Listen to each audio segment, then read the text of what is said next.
Assalamualaikum warahmatullahi wabarakatuh. Alhamdulillah dapat lagi kita sambung siri perbincangan haid, istihadah dan nifas untuk kali yang keempat.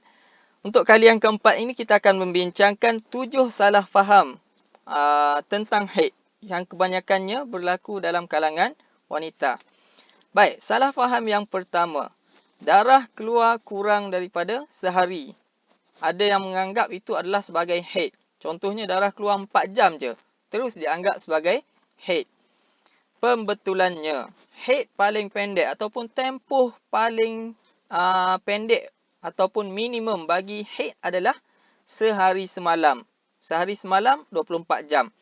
Sama ada 24 jam itu keluar secara berterusan. Contohnya 7 pagi hari ini sehingga 7 pagi esok. Ataupun keluar terputus-putus. 24 jam secara terputus-putus. Contohnya, keluar selama 6 hari. Sehari 4 jam. Maka selepas 6 hari itu 24 jam.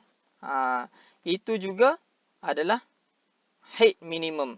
Iaitu selama 24 jam. Kalau kurang daripada 24 jam, maka itu bukanlah haid. Tak perlu mandi wajib untuk melakukan solat. Hanya bersihkan dan ambil wuduk serta solat. Salah faham yang kedua, kalau darah berhenti, kena tunggu 24 jam baru mandi wajib.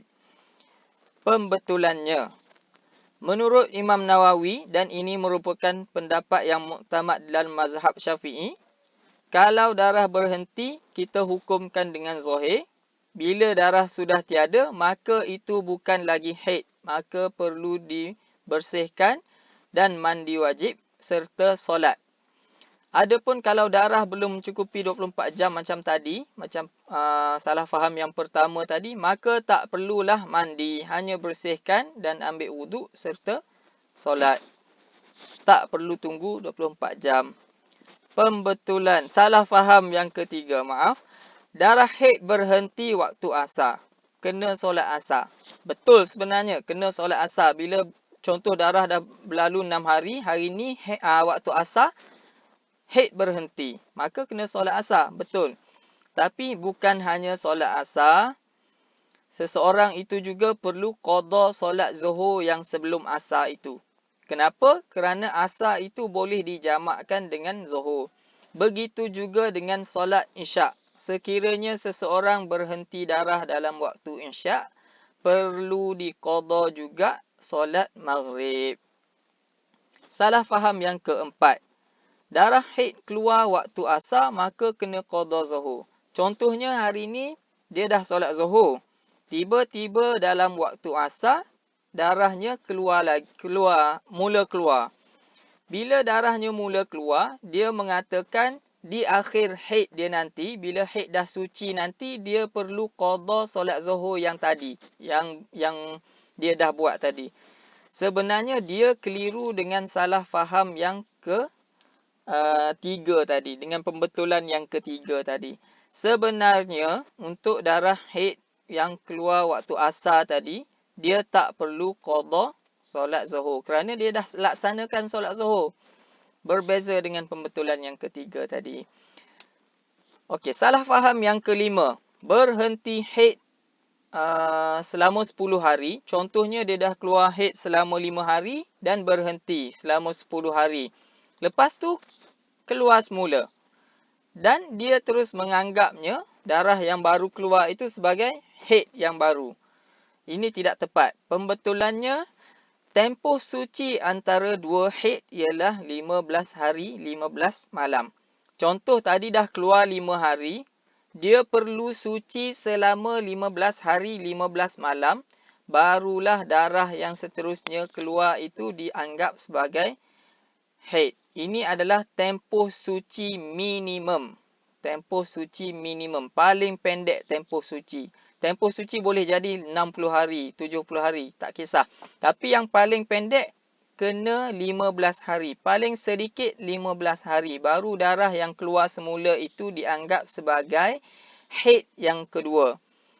Sekiranya macam kes tadi, dia berhenti haid 10 hari sahaja. Dia suci selama 10 hari sahaja, lepas tu dah keluar balik. Yang keluar balik itu bukan haid, tetapi istihadah. Okey, kita terus ke salah faham yang keenam. Baik, dia kata bulan lepas haid aku hanya keluar 7 hari. Ni dah hari ke-8 ni, tapi keluar lagi. Kena mandi ni. Dia anggap macam tu. Dia anggap bila haid bulan lepas 7, bulan ni pun mesti 7 dan kalau lebih dah terus mandi dan yang lebih itu dianggap sebagai istihadah. Ini tidak tepat. Pembetulannya adalah tempoh haid wanita itu boleh berubah-ubah. Kalau bulan lepas 7, boleh jadi bulan ini 8, 9, 10. Ataupun boleh jadi juga lagi rendah, lagi kurang. 6 hari, 5 hari, 4 hari. Boleh berubah-ubah, tak tetap. Salah faham yang ketujuh. Wanita haid boleh masuk masjid kalau dah pakai tuala wanita. Ini kita tengok. Ramai wanita yang masuk masjid walaupun sedang mengalami haid. Terutamanya waktu nak akad nikah. Nak kahwin kan, nak masuk masjid akad nikah. Tak apalah haid pun masuk juga. Bukan macam tu. Baik. Wanita junub pun yang tak keluar darah pun haram masuk masjid. Wanita junub ni contohnya dia bersama dengan suaminya malam tadi. Lepas tu dia nak masuk masjid pagi ni tanpa mandi wajib. Itu pun dah haram. Wanita junub tak ada keluar darah pun. Itu pun dah haram masuk masjid. Sama juga lelaki yang junub pun tak boleh masuk masjid. Apatah lagi wanita yang haid, yang keluar darah. Baik, hukum wanita masuk masjid, sekiranya dia sedang mengalami haid, dia masuk pintu A dan dia keluar di pintu yang lain. Dia berjalan tanpa duduk. Contohnya dia masuk di pintu A, dia berjalan sampai pintu B dan dia pun keluar. Itu adalah makruh sekiranya dia tidak takut darahnya menitik. Kalau dia takut darahnya menitik, itu adalah haram. Adapun kalau dia masuk dan duduk, itu adalah haram. Jumhur ulama mengatakan seseorang wanita yang masuk masjid dan duduk itu adalah haram. Wanita itu tidak duduk tapi dia masuk, contoh lain. Ini contoh lain. Wanita tersebut dia masuk pintu A, dia masuk ke dalam, dia tak duduk, dia berjalan. Lepas tu dia keluar balik ke pintu A.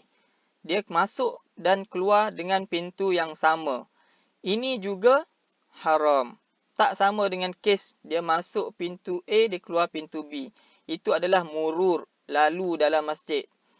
Adapun kalau dia masuk pintu A dan keluar pintu A balik, itu adalah mukus di dalam masjid. Baik, itu saja untuk siri yang kali ini. Sila like, share dan subscribe page Darussunnah Janda Baik, page Facebook dan subscribe YouTube. Wa sallallahu ala sayyidina Muhammad wa ala alihi wa sahbihi wa sallam.